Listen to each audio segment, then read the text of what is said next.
바쁘게 돌아가는 현대사회. 반복되는 일상 속에서 스스로를 돌아보지 못하고 잘못된 생활 습관들을 지닌 채 살고 계시진 않으신가요? 작지만 큰 변화를 주는 건강한 생활 습관은 무엇인지 상영철 원장님께 들어보았습니다. 크게 5가지 종류로 생활 습관을 나눠볼 수 있다고 생각을 해요. 그래서 첫 번째가 음식 생활 습관이에요. 본인이 음식 생활 습관을 잘하고 있는지는 어떻게 보면 본인이 제일 잘하는 거죠. 그리고 그거에 대한 기준이 좀 있어야 된다고 생각을 해요. 피곤함에 매번 커피를 달고 살던 오키 씨. 커피가 몸에 나쁘다는 건 알지만 한 번 맛을 들이면 끊기 어려운데요. 그렇지만 오키 씨가 달라졌습니다. 이젠 커피보다는 건강한 차를 즐겨 마신다는데요. 그리고 자신의 생활 습관의 변화를 매일 기록하며 점검한다는 오키 씨. 이것 또한 작지만 큰 변화의 시작이겠죠? 그리고 두 번째는 스트레스, 마음 생활 습관이에요.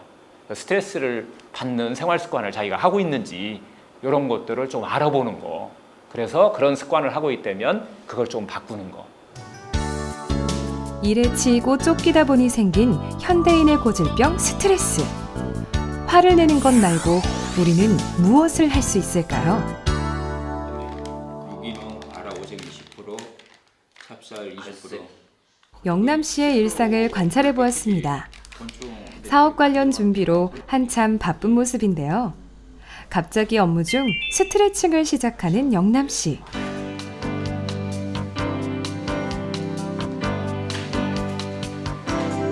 이렇게 영남 씨는 업무 중 잠시 1분 정도 스트레칭을 하며 스트레스 해소를 한다고 합니다. 우리 삶에서 바로 실천할 수 있는 것은 가장 쉬운 것이 호흡이에요. 깊은 호흡, 우리가 명상호흡 이런 얘기를 하거든요. 쉽게 얘기하면 들이쉬는 숨보다 내쉬는 숨을 길게 하는 거죠. 그러면 들어가는 숨이 이제 커지는 거죠. 이것은 우리 이제 물질적인 차원에서 보면 이제 산소를 많이 받아들이는 것인데 사실은 우리 몸에 고였던 것들, 독소 이런 걸 뱉어내는 거란 말이에요. 이게 호흡이에요. 그리고 어느 곳에서든지 할 수 있는 거예요. 잠깐 쉬고 우리 안에 이제 고여 있는 스트레스, 독소들을 뱉어내는 시간들이어서 이런 그 생활의 방법들을 조금씩 바꾸고 여기에 집중적으로 계속 반복해서 그게 효과가 있을 때까지 하거나 이러면 훨씬 좋은 효과를 거둘 수 있습니다. 하루 중 잠시라도 스트레스에서 벗어나 스스로를 내려놓는 여유를 가져보는 것은 어떨까요? 세 번째는 과로 생활 습관이에요. 나도 모르게 과로죠. 과로하는 게 많은데 실제 과로가 뭔지 모르는 경우가 상당히 많아요. 그래서 기준이 있어야 된다는 거죠. 적당히 쉬게 돼 있어요. 우리 몸이. 생체 리듬도 그렇고 모든 게 일을 했으면 쉬게 돼 있는데 그런데 요즘 생활 습관, 현대 문명이 발달하면서 그 쉬는 시간이 사라져 버렸어요. 일을 계속 생각해요. 그리고 일을 안 하고 좀 쉴 때라고 하면 또 뭐를 하나요? 핸드폰을 보고 컴퓨터를 보면서 또 일을 하고 있는 거예요. 그것도. 그런데 자기는 쉬는 것이 뭔지를 우리가 개념이 없기 때문에 그걸 쉬는 거라고 착각을 하는 거예요. 우리는 늘 시간에 쫓기며 바쁘게 살아갑니다. 그렇게 쫓기는 마음은 다시 되돌릴 수 없는 시간이 되어 우리를 병들게 하는데요. 어쩌면 우리는 스스로에게 과도한 요구를 하며 사는 건 아닐까요?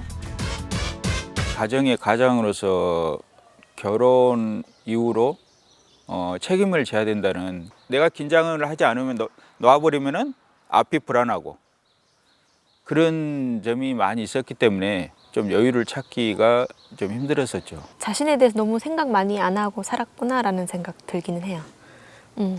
내 몸이나 마음이나 이런 거 돌아볼 시간이 좀 필요하지 않았을까라는 생각. 늘 가족을 위해 살아온 영남 씨. 이제는 누구보다 스스로를 위한 삶을 살기 위해 오늘은 아무도 없는 헬스장에서 자신만을 위한 땀방울을 흘려봅니다.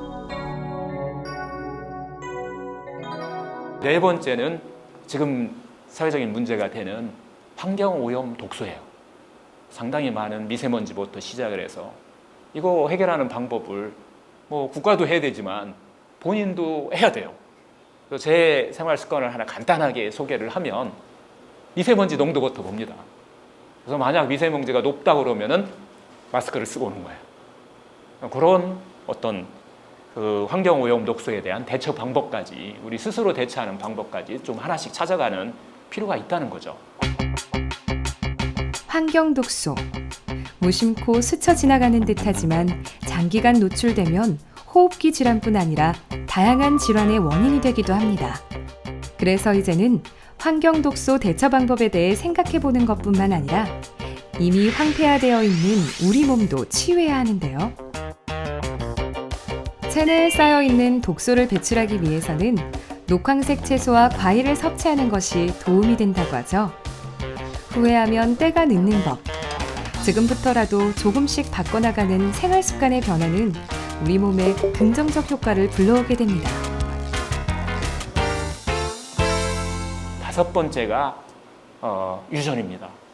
부모로부터 받은 그거 내 생활 습관이에요. 지금까지는 내 생활 습관에 의해서 결정된 게 아니잖아요. 가족력도 있고 저희 이제 친정 쪽에 부모님들이 혈압약을 드시거든요. 가족력이 큰아버님이 이제 혈압으로 돌아가셨고 그리고 현재도 가족력이 혈압이 높다는 걸 알고 있었거든요. 과연 고혈압과 당뇨의 원인은 유전뿐인 걸까요? 2000년대 이후로 후성 유전학이라는 것이 더 의학계에 많이 사용하고 있어요. 후성 유전학이라는 건 뭐냐면 그렇게 유전자를 받았어도 그렇게 태어났어요. 날 뚱뚱하게 태어났어요. 당뇨와 고혈압을 갖고 태어났어요.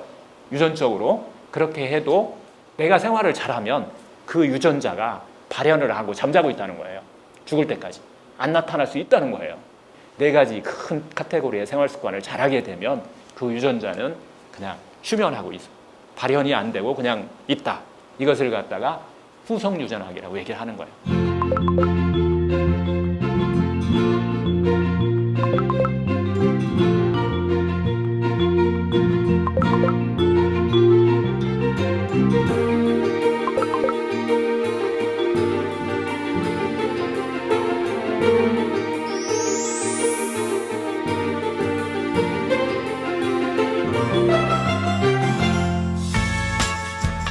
충분한 채소 섭취, 그리고 꾸준한 운동.